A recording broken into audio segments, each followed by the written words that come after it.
Hello friends, அஸ்ஸலாமு அலைக்கும். நம்ம ஒரு கேக் செய்யலாம், பட்டர் கேக் செய்யலாம். இப்போ அதுக்காக வந்து வெண்ணெய் எடுத்து வச்சுருக்கிறேன். ஒவ்வொன்றா நான் போடும்போது நான் காமிக்கிறேன். வெண்ணெய் வந்து 2.5 ஸ்பூன் எடுத்து வச்சுருக்கிறேன். நல்லா இதாக இருக்குது பாருங்கள், சாஃப்டாக இருக்குது. இந்த வெண்ணெயை நம்ம இதில் சேர்த்துக்கலாம். ஃபஸ்ட்டு ஒரு அகலமான பாத்திரத்தில் நம்ம சேர்த்திக்கணும். சின்ன பாத்திரமாக இருந்தால் தெரிக்கும். அதனால் ஒரு அகலமான பாத்திரத்தில் நம்ம சேர்த்திட்டு அது கூட கொஞ்சம் ஆயிலும் சேர்த்துறேன். வெறும் வெண்ணெயிலே செஞ்சால் திகட்டும். அதனால் கொஞ்சம் ஆயில் நான் சேர்த்திக்கிறேன். சேர்த்துக்கிட்டு இது கூட வந்து ஏலக்காய் 2 போட்டு சர்க்கரையை தூள் பண்ணி எடுத்து வச்சுருக்கிறேன். 3/4 கப் சர்க்கரை எடுத்து வச்சுருக்கிறேன். அதை வந்து தூள் பண்ணி வச்சது இதோட நம்ம சேர்த்துக்கலாம். சேர்த்திட்டு இதை வந்து நம்ம வந்து இதில் வந்து கொஞ்சம் ஓட்டி எடுக்கலாம். இதில் ஒரு 1 ஸ்பீட்லேயே வச்சுக்கோங்க. வச்சுட்டு நம்ம ஓட்டி எடுக்கலாம்.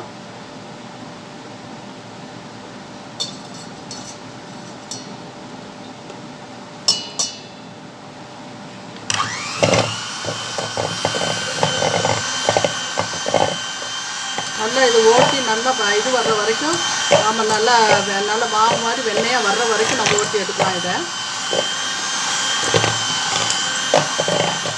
1 ஸ்பீட்லேயே வச்சுக்கோங்க. 2 ஸ்பீடில் வச்சிங்கனாக்கா பிளெண்டர் வந்து ரொம்ப ஹீட் ஆகிடும், நல்லா இருக்காது கேக்கு. இது ஓட்டிட்டு நான் காமிக்கிறேன். நான் ஒரு 3 நிமிஷமாக நான் வந்து இதை இது பண்ணிகிட்ருக்கிறேன், பிளெண்ட் பண்ணிகிட்ருக்கிறேன். இப்போ ஓரளவுக்கு வெண்ணெய் வந்து இந்த மாதிரி வந்துருக்குது. கொஞ்சம் அகலமான பாத்திரனால அது சரியாக இதாகலை. இது கொஞ்சம் நேரம் நல்லா திரண்டு வரட்டும். இப்போ இதுக்கு நான் 3 முட்டை எடுத்து வச்சுருக்கேன். இந்த 3 முட்டையை உடச்சி இதில் சேர்த்துக்கலாம்.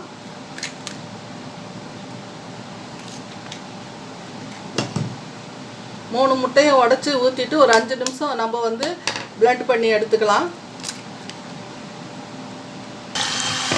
இப்போ 3 முட்டையும் போட்டு இதில் நல்லா அடித்து எடுத்துக்கலாம். நம்ம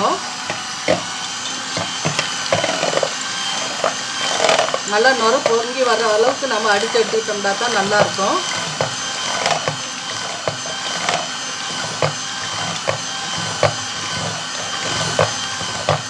கொஞ்சம் நேரம் இப்படியே பண்ணிவிட்டு எடுக்கலாம். ஒரு 3 நிமிஷம் இது மாதிரி பண்ணி எடுத்துடலாம். நான் இப்போ ஒரு 3-4 நிமிஷமாக நான் வந்து இந்த முட்டையை அடிச்சுட்டுருக்கிறேன். இப்போ இதை அடித்த பிறகு இதுக்கு வந்து நம்ம மைதா மாவு இதெல்லாம் சேர்த்துறது ஒன்றா காமிக்கிறேன். இந்த மெஷரிங் கப்பில் 1.5 கப்பும் வந்து நான் மைதா மாவு எடுத்துருக்கிறேன். இது வந்து கொஞ்சம் கொஞ்சமாக இதில் எடுத்து வச்சுருக்கறனால இது கொஞ்சமாக நான் போட்டு காமிக்கிறேன். இதை ஃபஸ்ட்டு சலிச்சு எடுத்துக்கலாம். நம்ம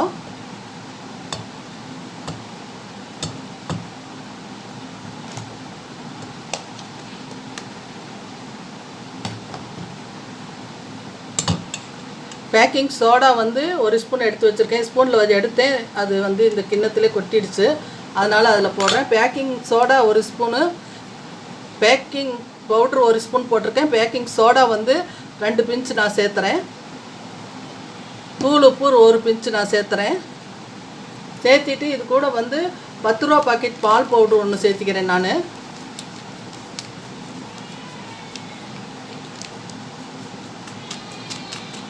சேர்த்திட்டு இதெல்லாம் நல்லா வந்து நம்ம சலிச்சு எடுத்துகிட்டு கலந்து கொடுக்கலாம். பாருங்கள், சலிச்சு எடுக்கும் இவ்வளோ இதை வந்திருக்குது. இதை எடுத்துடலாம். இப்போ இது கூட வந்து 1 ஸ்பூன் ரவை வந்து நான் சேர்த்திக்கிறேன். சேர்த்திட்டு இது நல்லா கலந்து கொடுக்கலாம். நம்ம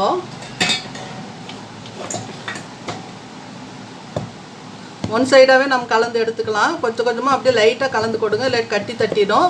இப்போ நல்லா கலந்து இந்த மாதிரி எடுத்துக்கலாம். நம்ம பத்தலைன்னா நம்ம பால் சேர்த்த வேண்டியது வரும். இது கலந்து எடுத்துகிட்டு நான் காமிக்கிறேன். வெண்ணிலா எசன்ஸ் வந்து நான் ஒரு மூடி ஊற்றிக்கிறேன். ஒரு மூடின்னா 1 ஸ்பூன் வரும், அந்த அளவுக்கு சேர்த்துக்கலாம். நம்ம அது கூட கொஞ்சம் தேவையான அளவுக்கு பால் ஊற்றிக்கலாம். ஏன்னா கெட்டியாக இருக்குது, அதனால் கொஞ்சம் பால் சேர்த்துக்கிறேன். ஒரு 1/4 கப் பால் சேர்த்துக்கிறேன். சேர்த்திட்டு இது நல்லா கலந்து கொடுக்கலாம். 3 முட்டை பெரிய முட்டையாக இருக்கிறதுனால தான் 3 முட்டை போட்டிருக்கேன். வேணுன்னா 4 கூட நம்ம சேர்த்துக்கலாம். இப்போ நல்லா இது கலந்து எடுத்துகிட்டு நான் காமிக்கிறேன். பாருங்கள், இந்த பதத்துக்கு நான் வந்து நல்லா கரைச்சி எடுத்து வச்சுருக்கிறேன். இதுக்கு வந்து 3/4 கப்புங்கிறது 1 கப்பு பாலே சென்றுச்சு. அந்த அளவுக்கு பால் ஊற்றி இந்த மாதிரி நான் வந்து கரைச்சி வச்சுருக்கிறேன். இருக்கட்டும், கலக்கி வச்சுருக்கேன். இப்போ ஒரு அடிகனமான ஒரு பாத்திரம் எடுத்துக்கலாம். இதில் வந்து ஒரு சீட்டு போட்டிருக்கேன். அடியில் ஆயில் தடவி சீட்டு போட்டிருக்கேன். இதுக்கு மேலே வந்து நம்ம கொஞ்சம் பட்டர் தடவிக்கலாம். எல்லா பக்கமும் உள்ளுக்குள்ளே எல்லாம் பட்டர் தடவிட்டு அதுக்கு மேலே மைதா வந்து தூவி விட்டு நம்ம செஞ்சுக்கலாம். நல்லா வந்து பட்டர் எல்லா பக்கம் தடவிட்டேன். இப்போ கொஞ்சம் மைதா மாவு இதில் தூவிட்டு நம்ம எல்லா பக்கம் இது தடவி கொடுத்துக்கலாம். நல்லா இந்த மாதிரி தட்டி கொடுத்து எல்லா பக்கமும் நீங்கள் தடவிக்கோங்க மைதா மாவை. அப்போ தான் வந்து நல்லா இது ஒட்டாமல் வரும், நமக்கு எடுக்கிறதுக்கு ஈஸியாக இருக்கும். இந்த மாதிரி தட்டிட்டு அதிகமாக இருக்கிற மாவை நம்ம எடுத்துடலாம். இது வந்து எல்லா பக்கம் படணும். கொஞ்சம் டூட்டி புருட்டி இருந்துச்சு, அதையும் நான் இதில் சேர்த்துக்கிறேன். சேர்த்துட்டு இதையும் நம்ம நல்லா கலந்து கொடுத்துடலாம். கலந்து கொடுத்துட்டு பாதாம் முந்திரியை வந்து நம்ம தூள் பண்ணி இது மேலே சேர்த்திக்கலாம். இப்போ ஃபஸ்ட்டு இதை வந்து இந்த பாத்திரத்தில் நம்ம இதை சேர்த்திடலாம்.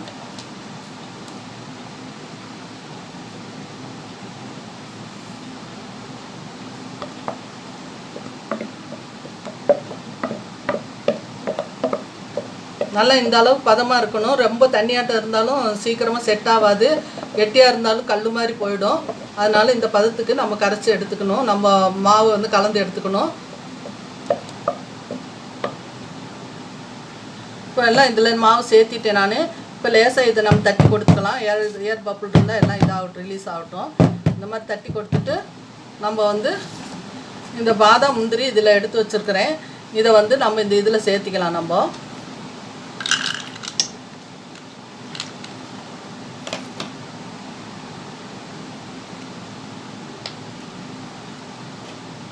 இது நல்லா நம்ம பொடியாக்கி நம்ம இதில் சேர்த்திடலாம். இது தெரியுதானே பாருங்கள், இதில் போட்டு நல்லா திருவினோம்னா நல்லா பொடி பொடியாக வந்துடும். நம்ம இதில் பொடியாக்கி இதில் நம்ம சேர்த்திடலாம். இதை நல்லா அழகாகவும் இருக்கும், சாப்பிட்றதுக்கும் நல்லாயிருக்கும். பாருங்கள், இது நல்லா துருவி இப்படி மாதிரி எடுத்து வச்சுருக்கிறேன். இதை வந்து நம்ம இது மேலே தூவிக்கலாம். அப்படியே நேரடியாக துருவ முடியல என்னால். இது ஒரு குக்கரை வந்து 10 நிமிஷமாக ப்ரீ ஹீட் பண்ணி அடுப்பில் வச்சுருக்கிறேன். அது காஞ்சிட்டே இருக்குது, சூடாகிட்டே இருக்குது. இப்போ வந்து இதை கொண்டு போய் நம்ம வச்சிடலாம். ஒரு குக்கர் பாருங்கள், இதில் ஒரு தட்டு போட்டு ப்ரீ ஹீட் பண்ணி வச்சுருக்கிறேன். பாருங்கள், அடுப்பு இந்த அளவுக்கு எரிஞ்சிட்ருக்குது. மீடியம் இதில் தான் இருக்குது, மீடியமோட கொஞ்சம் கம்மியாக தான் இருக்குது. இப்போ இதை வந்து எங்கேயும் டச் ஆகாத மாதிரி நேராக நம்ம உள்ளே வச்சிடலாம். பயமாக இருக்குது. அது வச்சாச்சு. இப்போ மூடி போட்டு வச்சிடலாம். ஒரு 30-35 நிமிஷம் சென்று நம்ம பார்க்கலாம் ஒரு தடவை. கேஸ்கட் போட்டிருக்கிறேன், வயிற்று போட வேணாம். இது இருக்கட்டும் அப்படியே. வந்துட்டியா பாருங்கள், 1 மணி நேரம் ஆச்சு, ஒன்றும் செட் ஆகாமல் இருந்துச்சு. இப்போ தான் செட் ஆகிருக்கிறேன்னு நினைக்கிறேன். பார்க்கலாம். கரெக்டாக 1 மணி நேரம் ஆச்சு இது வச்சு. பாருங்கள், கொஞ்சம் கூட ஒட்டலை, நல்லா வந்திருக்குது. பாருங்கள் எவ்வளோ அழகாக வந்திருக்குதுன்னு பாருங்கள். நல்லா ஆறட்டும். ஆறுனதும் இதை எடுத்துகிட்டு நான் காமிக்கிறேன். இது 1 மணி நேரம் வெந்திருந்துச்சுங்க. இப்போ கட் பண்ணி எடுத்துக்கலாம். பாருங்கள் எவ்வளோ சாஃப்டாக இறங்குது. இது கட் பண்ணிவிட்டு இதை எடுத்து காமிக்கிறேன். ஆறில் ஒன்றும் சூடாக தான் இருக்குது. பாருங்கள் எவ்வளோ இதாக இருக்குது, பஞ்சு மாதிரி இருக்குது பாருங்கள். இந்த மாதிரி நீங்களும் செஞ்சு பாருங்கள். லைக் பண்ணுங்கள், ஷேர் பண்ணுங்கள், கமெண்ட் பண்ணுங்கள், சப்ஸ்கிரைப் பண்ணுங்கள். அஸ்ஸலாமு அலைக்கும் வரஹ்மத்துல்லாஹி வரகாத்துஹு. கீழே கொஞ்சம் செவந்துருச்சு, இருந்தாலும் நல்லா டேஸ்ட்டாக இருக்குது. நீங்களும் இந்த மாதிரி செஞ்சு பாருங்கள். அஸ்ஸலாமு அலைக்கும். பாருங்கள் எவ்வளோ சாஃப்டாக கத்தி இறங்குது.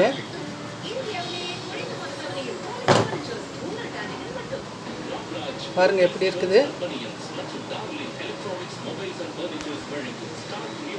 Season 5.